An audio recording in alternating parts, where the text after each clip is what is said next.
Quels sont les avantages et inconvénients d'un business en présentiel versus un business en ligne?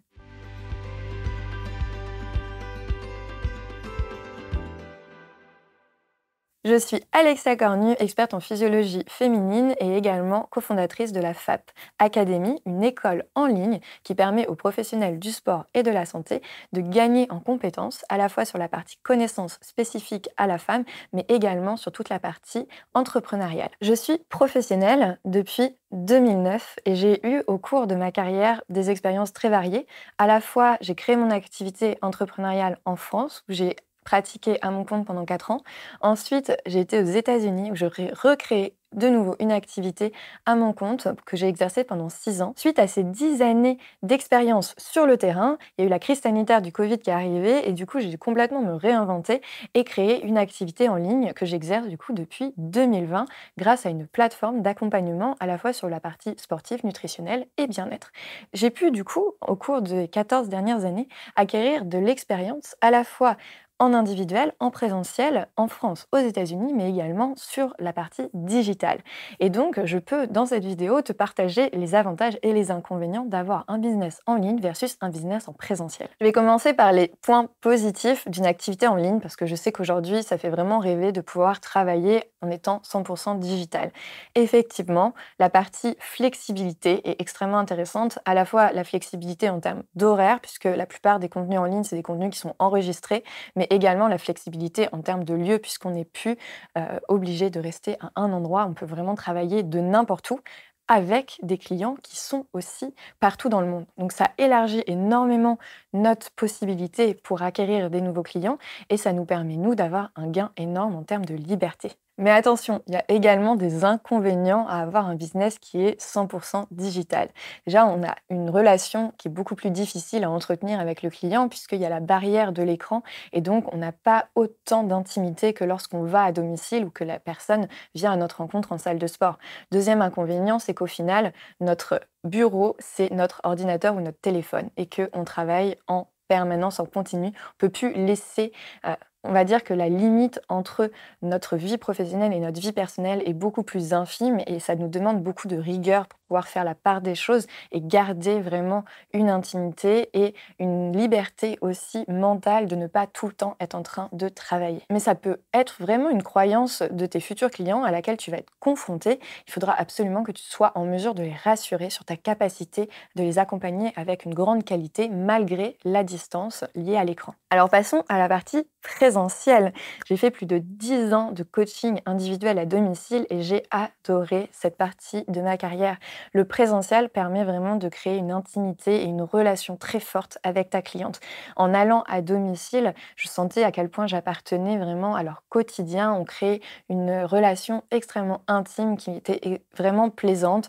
Je te donne des anecdotes comme par exemple, j'avais souvent en période de fête un petit cadeau au pied du sapin ou alors j'avais vraiment ce rôle aussi de confidente que j'aimais énormément, où je pouvais vraiment créer une relation très intime, très personnelle, qui, moi, m'a permis énormément de grandir. Parce qu'à force de récolter des tonnes et des tonnes de témoignages d'expériences de vie, j'ai pu mûrir moi-même en tant qu'humain et ça m'a beaucoup fait grandir. Je repense quand j'étais dans la Silicon Valley où je coachais des CEO de grosses entreprises qui me partageaient leur quotidien et ça m'a énormément apporté, moi aujourd'hui en tant que chef d'entreprise, d'avoir toutes leurs recommandations, leurs retours d'expérience à ce moment-là sous un format qui était complètement naturel de conversation passionnante. L'avantage aussi du présentiel, c'est que tu vas avoir les temps en dehors de la séance avec ta cliente. Et ces temps en dehors des séances, ça va aussi pouvoir te permettre de mieux cibler ses attentes et de pouvoir discuter d'autres sujets avec elle qui te permettront de pouvoir affiner ton client cible et ce qui te donnera des éléments clés pour ensuite pouvoir aller chercher d'autres clientes en fonction des centres d'intérêt ou alors des problématiques que ta cliente rencontre. Enfin, la motivation, quand tu vas vraiment voir la personne en présentiel, peut être beaucoup plus communicative. Tu vas pouvoir à la fois la corriger, éventuellement lui montrer de différentes façons. Tu ne la vois plus en 2D, tu la vois en 3D puisque tu es dans la même pièce qu'elle et ça peut vraiment t'aider à performer ton accompagnement. Et même si j'ai adoré mon expérience de coach à domicile et que j'aime énormément coacher en présentiel, je dois reconnaître qu'il y a énormément d'inconvénients aussi qui y sont liés, comme par exemple le fait de devoir être toujours au même endroit et que si tu as amené dans ta vie à déménager ou si tu as envie de vivre dans un autre endroit, eh bien tu ne peux pas déplacer ta clientèle, tu es obligé de recommencer à zéro, contrairement à une activité qui est en ligne. De plus, quand tu es en présentiel, tu vas vraiment être soumis à des contraintes horaires et ton planning, il n'est pas extensible. Alors que quand tu fais du contenu en ligne, tu peux enregistrer ce contenu. La personne que tu accompagnes peut le consommer au meilleur moment de la journée pour elle. Si jamais elle a un imprévu, elle va pas annuler sa séance puisqu'elle va pouvoir consommer ton contenu en décalé en fonction de ses disponibilités. Donc ça permet d'être moins sujet aux annulations et aux variations de planning de tes clientes par rapport à quand tu es en présentiel où tu vas être vraiment confronté à ces problématiques-là. Pour finir, il n'y a vraiment pas d'idéal. Chaque personne est différente et chaque personne a des besoins différents.